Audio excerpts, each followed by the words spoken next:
लालच।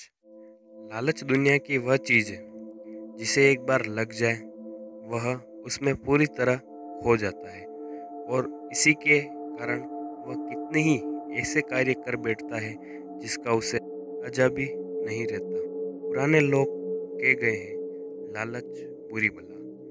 अब चाहे लालच किसी का भी हो, किसी धन दौलत का, प्रॉपर्टी का या सोने का।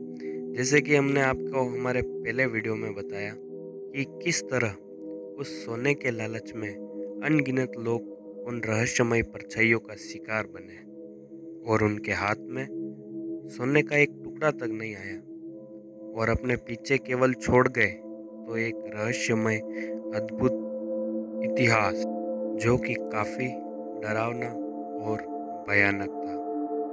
तो दोस्तों, जैसा कि आपको हमने हमारे पहले वीडियो में बताया कि किस तरह लोग उस सोने के पहाड़ के पीछे उन रहस्यमय परछाइयों का शिकार बने। अगर आपने हमारे उस पुराने वीडियो को नहीं देखा है तो लिंक डिस्क्रिप्शन में दे रखी है, प्लीज़ उसे देख लीजिए ताकि आप वीडियो अच्छे से समझ में आए। और साथ ही अगर आपने अभी तक हमारे यूट्यूब चैनल को सब्सक्राइब नहीं किया है तो इसे सब्सक्राइब कर दीजिए और वीडियो को लाइक ज़रूर करें। तो चलिए फ्रेंड, वीडियो को शुरू करते हैं। जैसा कि आपने हमारे पुराने वीडियो में देखा कि कितने ही लोग उस सोने के लालच में गए और उन रहस्यमय परछाइयों का शिकार बने, लेकिन इन सभी कहानियों में सबसे डरावनी और सबसे रहस्यमय कहानी जर्मन के एक इंजीनियर वॉल्जी की थी, जिसने इस पूरे पहाड़ की सारी सच्चाई लोगों के सामने बहुत ही अच्छे तरीके से रख दी। भले ही वोल्ज इस रहस्यमय पहाड़ी के रहस्यों का पता नहीं लगा पाया, लेकिन उनकी साहसिक यात्रा और संघर्ष ने सोना प्राप्त करने का जो आनंद उठाया वह बहुत ही आनंदित था। जर्मन इंजीनियर वोल्ज उन दिनों एरिज़ोना के खदानों में काम कर रहा था। उसने भी वहाँ पर उस सोने के पहाड़ वाली पहाड़ी के बारे में बहुत सी कहानियाँ सुन रखी थी और वे कहानियाँ हमेशा उसे उद्वेलित करती थी कि वह जाए और उस पहाड़ी के रहस्यों का पता लगाए।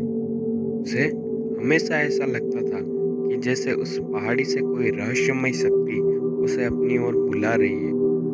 उसका अनुमान था कि उस रहस्यमय खूनी पहाड़ी का राज दक्षिण पश्चिम अमेरिका से मेक्सिको तक बसे हुए एक कबीले अपाचे के तांत्रिकों को ही पता होगा, क्योंकि वही लोग थे जो उसके आसपास बसे हुए थे। वहाँ के स्थानीय अपाचे स्वभावतः बहुत ही क्रूर होते हैं और उन्हें गोरे अंग्रेजों से बहुत ही घृणा थी। कई बार गोरे अंग्रेजों ने उनका विधिवत संहार किया था। इसके कारण उनके मन में उनके प्रति बहुत ही घृणा भरी हुई थी। 1872 का अपाचे लीप पूरे विश्व भर में प्रसिद्ध है, जिसमें जॉन वॉकर ने अपाचों को बुरी तरह काटा था। इसके बाद अपाचे के सरदार गोरेनियो ने फिर अंग्रेजों पर गोरिल्ला हमले किए और वापस अंग्रेजों को पीछे धकेला। इसके 14 वर्ष बाद 1886 में नेल्सन ने आखिरी युद्ध किया और उन्हें वापस पीछे धकेल दिया। उसके बाद से माना जाता है कि ये इन्हीं के आसपास छुप कर रहते थे और इस पहाड़ का राज भी यही लोग जानते थे। अपने प्रतिदिन के जीवन से ऊब चुके वाल्ज ने अपने कार्य को अंजाम देने की पूरी प्लानिंग कर ली थी। सबसे पहले उसने अपाचे कबीले की एक सुंदर युवती, जिसे वह कैंटी बुलाता था, से उसने प्रेम कर शादी भी कर ली। यह वाल्ज के लिए एक सबसे बड़ी सफलता थी, क्योंकि आदिवासियों का सद्भाव प्राप्त करने के बाद उस खूनी पहाड़ी के पास आना जाना उसके लिए आसान हो गया था।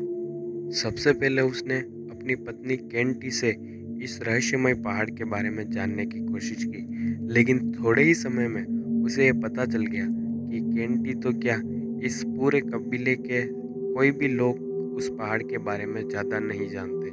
इन्हें सिर्फ केवल कुछ ही तांत्रिक है जो उसके आसपास बसे हुए हैं, वे ही अच्छी तरह से जानते हैं। अपनी योजना में आगे बढ़ने से पहले वाल्ज ने अपनी पत्नी के साथ बहुत सा सोना इकट्ठा कर लिया था। उसके बाद वोल्ज ने एक और जेकब विजनर नाम के एक और युवक को अपनी टीम में शामिल कर लिया। अब लगभग सारी तैयारी पूरी होने के बाद वोल्ज ने उस पहाड़ी के पास जाने का निश्चय किया। उसने कई बार उस पहाड़ी के सामने से जाने की कोशिश की, जैसा कि पहले कई लोगों ने की थी, लेकिन हर बार वह भयानक आत्माएं उसे वहां से भगाने के लिए मजबूर करती रही। हर बार वोल्ज को उस जगह से भाग के आना पड़ा। उसकी इस बात का पता कबीले के कई प्रभावशाली लोगों और तांत्रिकों को भी चला, जिसे उसका इस तरह दुस्साहस बिल्कुल पसंद नहीं आया। इन्हीं प्रयासों के बीच वोल्ज की पत्नी कैंटिका अपाचियों ने अपहरण कर दिया और उन्हें यातनाएं दी, जिसमें उन्होंने उनकी जीभ काट ली, जिसके कारण उनकी मृत्यु हो गई। अब हताश और निराश वोल्ज के लिए उस कबीले में कुछ नहीं बचा था, लेकिन उसने बिल्कुल हार नहीं मानी और अपना रास्ता बदल लिया। लंबा रेगिस्तान पार करके अब की बार वह पहाड़ी के पीछे से उस पहाड़ी के पास पहुंचने में कामयाब हो गया। रेगिस्तान के आगे मैदानी भाग में तंबू लगाकर वोल्ज अभी जेकब के साथ कुछ ही दूर चला था कि उसे सामने से अग्नि की ज्वालाएं जैसी कुछ छोटी छोटी ज्वालाएं अपनी ओर तेज गति से आते हुए दिखाई दी। रात का समय था, लेकिन देखते ही देखते वहां पर दिन के जैसा तेज प्रकाश फैल गया। लेकिन उस उजाले में जी भयंकरता थी, मानो जैसे प्रलय काल का उदय हो रहा हो। दोनों ही वहां से सरपट भागे। पीछे से जलते हुए पत्थरों की बौछार हो रही थी, लेकिन उन्होंने जैसे पीछे ना देखने की कसम खा रखी हो। कुछ पत्थर उनके आसपास भी गिरे। उनमें से वाल्ज ने एक पत्थर को हाथ लगाकर देखा तो वह पत्थर बिल्कुल ठंडा था। अब वाल्ज ने पीछे मुड़कर देखा तो अब लगभग सभी ज्वालाएं शांत हो चुकी थी, इसलिए उन्होंने वापस मुड़कर उस ओर जाने का निश्चय कर लिया। वाल्ज को उसकी पत्नी कैंटी ने बताया था कि पहाड़ के अंदर जाने के लिए एक सुरंग है जो कि पहाड़ के पीछे है। वाल्ज को अपनी पत्नी की हर एक बताई हुई बात याद थी, जिसके सहारे वह बहुत ही जल्द उस पहाड़ के पीछे उस सुरंग के दरवाजे को खोजने में कामयाब हो गया। अब सहमे हुए कदमों से वह जेकब के साथ उस सुरंग में घुसा। वहाँ उसने देखा कि कई सारे कमरे वहाँ बने हुए हैं और हजारों की संख्या में वहाँ नरकंकाल पड़े हैं, जो कि डील डोल में सामान्य की उपेक्षा बहुत ही बड़े बड़े हैं, जो कि कई हजार वर्षों से शायद वहाँ पड़े हुए हैं। आगे बढ़ने पर उन दोनों को वह चालकाय गड्ढा भी मिल गया, जहाँ से सोने का लावा निकलता था, लेकिन सोने के वास्तविक स्रोत का वहाँ कुछ पता नहीं चल पाया और ना ही वहाँ से आगे बढ़ने का कोई रास्ता मिल सका।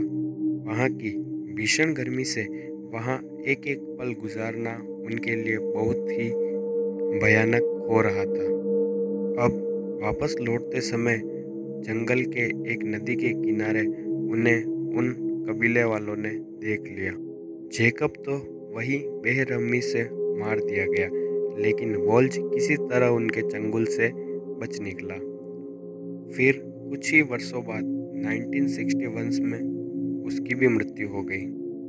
उसके पीछे रह गई थी तो केवल उसकी एक पुरानी डायरी। उसी डायरी के सहारे उसके बाद बरेनी आदि ने भी यात्राएं की, पर सोना बरसाने वाले उस पहाड़ के रहस्यों का पता कोई नहीं लगा पाया।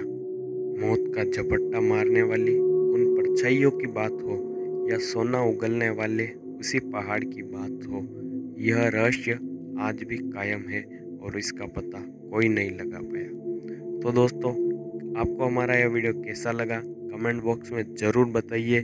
वीडियो को लाइक कीजिए, अपने फ्रेंड के साथ शेयर ज़रूर कीजिए और अगर अभी तक चैनल को सब्सक्राइब नहीं किया है तो प्लीज़ इसे सब्सक्राइब कर बेल आइकन को प्रेस कर दीजिए, ताकि हमारे नए वीडियो की नोटिफिकेशन आपको तुरंत ही मिले।